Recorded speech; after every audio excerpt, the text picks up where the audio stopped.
Hey everyone, welcome back. Today we are unpacking a really fascinating financial narrative in the mid-cap space. We're going to be looking at JTL Industries, which is a company sitting right in the thick of India's massive infrastructure boom. We're going to evaluate their core financial thesis for potential investors, break down their recent structural shifts, and most importantly, carefully weigh their massive growth catalysts against the very real near-term risks. If you're trying to figure out what's driving this stock story right now, well, you are in the perfect place. Now, really quick before we jump into the numbers, I need to make something abundantly clear. This explainer is strictly for educational research and analysis. It is absolutely not a financial recommendation to buy or sell any security. You know the drill. Always conduct your own due diligence and consult with a certified financial advisor before making any real-world investment decisions. Okay, let's dive into this. Here is our roadmap for today. We are covering 1. The core investment thesis, 2. Operations and tech advantage, 3. Financial health and valuation, 4. Catalysts, expansion and defense, 5. Assessing the key risks, and finally, 6. The final verdict. So kicking things off with Section 1, the core investment thesis and their strategic transition. JTL Industries is fundamentally a manufacturer of structural steel pipes and tubes. But honestly, the real story here isn't just about making pipes anymore. It's about a massive strategic transition.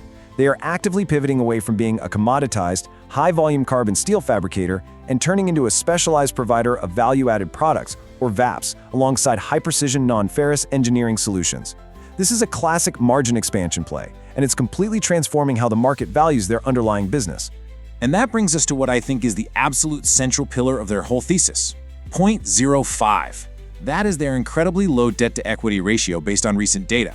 It fluctuates just a tiny bit, maybe between 0.05 and 0.06, but the takeaway is huge. JTL is executing an aggressive asset expansion, targeting 2.0 million tons per annum by FY28, and they're doing it almost entirely without leveraging their balance sheet. In a super capital-intensive industry like steel, maintaining this level of financial discipline while growing, it's highly unusual, and it's incredibly attractive to institutional capital. Moving right along to Section 2, Operations and Tech Advantage, specifically direct forming tech. JTL is essentially building its competitive moat on the factory floor using something called direct forming technology, or DFT, which they've deployed at their Mangaon and Raipur facilities.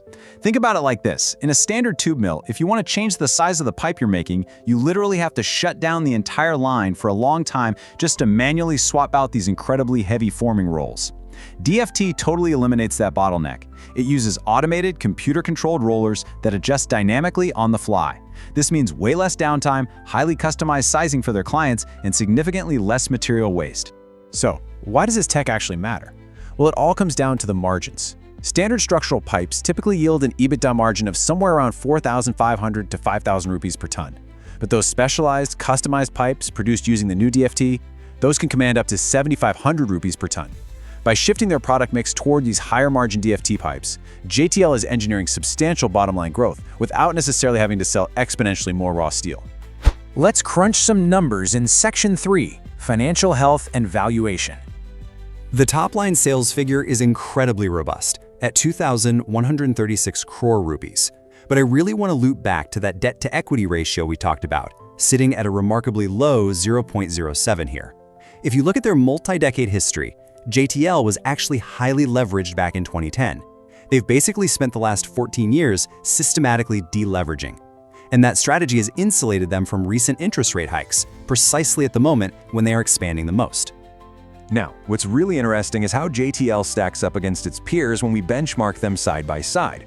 Check out the price to earnings, or PE ratio. JTL trades at around 31 to 33x. Compare that to an industry giant like APL Apollo, which commands a massive premium PE of around 58x. So why the huge difference?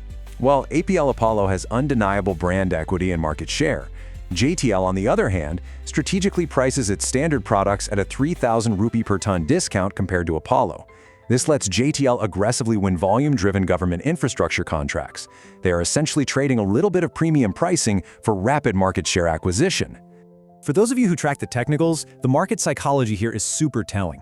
After a long corrective phase brought on by industry-wide margin compression, we can see a classic multi-year bottoming pattern forming. And then, we have that June 2026 breakout from a long-standing descending trend line. That move was supported by a noticeable spike in volume, which, as we know, often signals a fresh cycle of institutional accumulation. Breaking those technicals down just a bit further, the stock built a really strong foundational base between 50 and 55 rupees. Currently, the weekly RSI is sitting at 63, which indicates strong upward momentum without being totally overbought. The absolutely crucial technical level to watch right now is the near-term resistance at 84 rupees. A clean weekly close above that level, that confirms the breakout, potentially opening the door all the way to a medium-term upside target of 123 rupees. Moving into Section 4, let's talk about the future with catalysts, expansion and defense. This is where things get super fascinating. JTL's core business, as we know, is cyclical carbon steel. But recently, they acquired RCI Industries through the insolvency process, funded entirely by internal cash, by the way, and they rebranded it as JTL Defense. This is definitely not just a name change. It's a huge strategic entry into manufacturing high-precision non-ferrous alloys.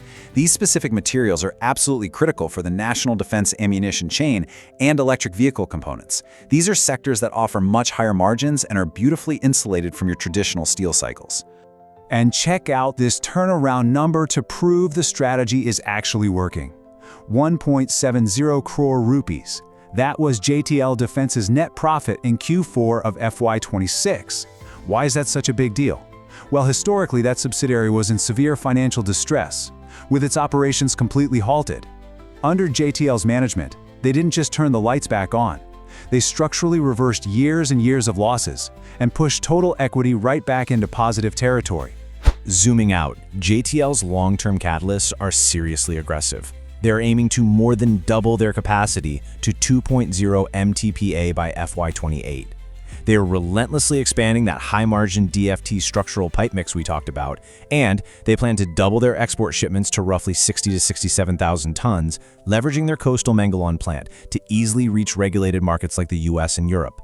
All of this is perfectly timed to capture a much larger slice of the overall Indian steel pipes market, which is projected to explode to $12.81 billion by 2033. But we have to flip the coin. Section 5, assessing the key risks. So the crucial point is, we must impartially weigh these amazing growth catalysts against the undeniable risks. Growth is expensive, and it definitely hasn't been completely free for JTL. First off, they are inherently exposed to sharp volatility in raw steel and zinc prices. But the much more pressing issue is their working capital strain. In FY25, they actually posted a negative operating cash flow of roughly minus 214 crore rupees. This happened because their rapid expansion required massive inventory accumulation, and on top of that, their debtor days, the time it takes for them to actually get paid by clients, crept up to nearly 71 days. Fundamentally, they are tying up a ton of cash just to fuel this growth engine. There's also the shareholding data to consider, specifically when it comes to promoter pledging. You'll notice that pledged shares crept up from 4.82% to 5.31% in just a single quarter. Now, let's be fair, at around 5%, this is still highly manageable. It's not an immediate red alert. However, as disciplined learners, we have to note that rising promoter pledges can definitely increase a stock's volatility during wider market downturns. It is absolutely a metric that requires ongoing monitoring to make sure the balance sheet strength is maintained. Which brings us nicely to Section 6, the final verdict. The research source summarizes the entire thesis perfectly with this quote: JTL Industries is navigating a truly fascinating balancing act. On one side, they are transforming into a high-value provider of specialized structural steel and defense components, all supported by a rigorously low-debt balance sheet. But on the other side, the trade-off for this aggressive 2.0 MTPA expansion is heavy near-term working capital pressure and negative cash flows. For any potential investor looking at this space, the entire thesis essentially hinges on JTL's ability to optimize that cash conversion cycle while successfully riding the massive wave of India's infrastructure boom. And that wraps up today's explainer. We've completely torn down the financial thesis, the tech advantages, the risks, and the potential rewards. But obviously, the learning doesn't stop here. I want to throw the ball right back to you. Based on this structural teardown framework we just used, which stocks should we analyze next? Drop your suggestions below, let me know what you think of JTL's cash flow strategy, and I will see you all in the next explainer. Keep learning, stay focused, and bye for now.